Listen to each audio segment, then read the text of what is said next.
की कथा में ये विजया नाम की जो एकादशी है बहुत ही अनंत पुण्य फल देने वाली है, साथ में शत्रुओं पर विजय प्राप्त करवाने वाली है। इसी पावन कथा से, इस व्रत से वर्णन किया गया है कि भगवान श्री राम जी ने रावण पर विजय प्राप्त की थी।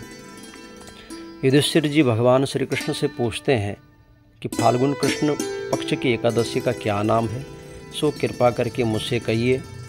भगवान कहते हैं कि हे राजन, इसका नाम विजया है और जैसा इस एकादशी का नाम है वैसे ही इसका फल भी है। यह व्रत करने वालों को सदा विजय प्राप्त करवाती है, पापों का नाश करती है।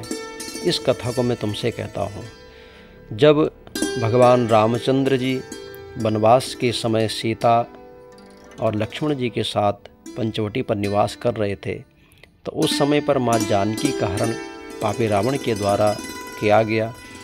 उस दुख में श्री रामचंद्र जी नर लीला करते हुए, बहुत दुखी होते हुए वन वन में भ्रमण कर रहे थे और वहाँ पर उन्होंने अनेक मनुष्य लीला को दर्शाते हुए वट वृक्षों से, लताओं से, औषधियों से सभी से पूछा, यहाँ तक कि जानवरों तक से पूछा कि हे खग, हे मृग, मधुकर बेनी, तुम देखी सीता मृग नयनी, क्या तुमने मेरी जानकी को देखा है। इस प्रकार से लीला करते हुए भगवान जब आगे पहुँचे तो वहाँ पर उनको जटायु जी मिले, जो कि उस समय पर अचेत अवस्था में थे।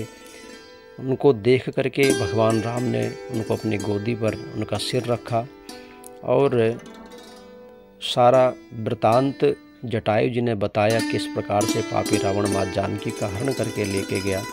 भगवान ने इस मध्य में कबंध नामक दैत्य को भी मारा।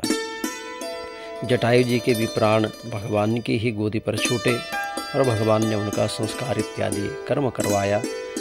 तत्पश्चात भगवान श्री रामचंद्र जी की सुग्रीव जी से मित्रता हुई, वानरों की सेना इकट्ठी की गई। फिर हनुमान जी अशोक वाटिका में पहुँचे और माँ जानकी जी को भगवान श्री रामचंद्र जी की वो दिव्य अंगूठी दी, जिस अंगूठी से माँ जानकी पहचान गई कि ये सच में राम जी के ही भक्त हैं और राम जी के ही।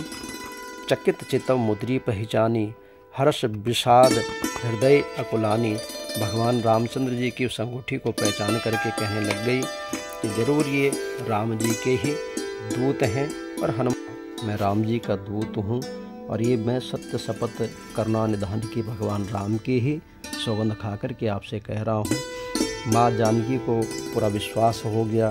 तत्पश्चात आते हुए हनुमान जी ने माता से कहा कि मात मोहि दीजिए कछुचीना, जैसे रघुनायक मोहि दीना, चूड़ा मणि उतारि तब दयऊ, हर्ष समेत पवन सुत भयऊ। माँ जानकी ने भी अपना चूड़ामणि दिया, उसको ले करके भगवान राम के समक्ष आए और भगवान राम ने वानरों के साथ समुद्र को देख करके लक्ष्मण जी से कहा कि हे सुमित्रे, किस पुण्य से समुद्र को पार किया जाए, क्योंकि ये तो अथाह है और इसको पार करना बड़ा असंभव है। तो भगवान राम के इन वचनों को सुनकर के लक्ष्मण जी कहते हैं कि हे पुराण पुरुषोत्तम, आप आदिदेव हैं। इस द्वीप में बकदालभ्य मुनि रहते हैं, यहाँ से उनका आश्रम 2 कोस ही है। उन्हीं प्राचीन श्रेष्ठ ऋषि से हम जाकर के पूछें। लक्ष्मण जी के इस सुंदर वचन को सुनकर रामचंद्र जी बकदालभ्य मुनि के दर्शन के लिए गए। दूसरे विष्णु के समान बैठे हुए मुनि को श्री रामचंद्र जी ने प्रणाम किया। तब रामचंद्र जी को पुराण पुरुषोत्तम जान करके और मुनि वहाँ पर पहुँचे। मुनि ने भगवान का बड़ा आदर सत्कार किया, भगवान का पूजन किया, उनको आसन पर विराजमान करके प्रश्न किया कि किस कारण से उन्होंने मनुष्य देह धारण किया है।